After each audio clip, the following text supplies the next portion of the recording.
دی به د سوشل میډیا باندې زمونږ د دې مسلمانانو ذهنیت بربادی د قربانۍ متعلق چې تاسو قربانی کوئ څاروی راولئ نو دا تاسو څاروي ذبح کې غیر چاپیره ماحول خراب شي وینه وي هر طرف ته بدبویي خوره شي نو بهتر دا دی چې د قربانۍ د څاروي په ځای باندې دکه پیسې راواله یو فقیر لی ورکه دا غلط فهمی ده نبی علیہ السلام فرمای مفهوم داسې دی د اختر غټ اختر په ورځ باندې د قربانۍ د وینې د تویولو نه زیات بهترین عمل الله ته بل نشته د دین راته بهترین عمل بل وښیه او بل د الله حکم دی چې عرض دی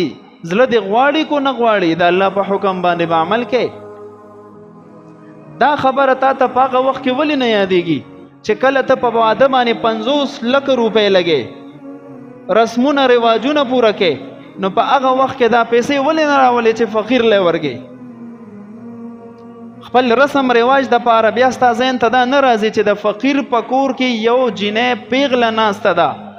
او د غربت په وجه هغه نه واده کیږي نو خپل رسم رواج پرې دغه واده که جهیز ولا تیار کا خو چې کله د قربانۍ ورځ راشي د عبادت د مسلمانانو ورځ راشي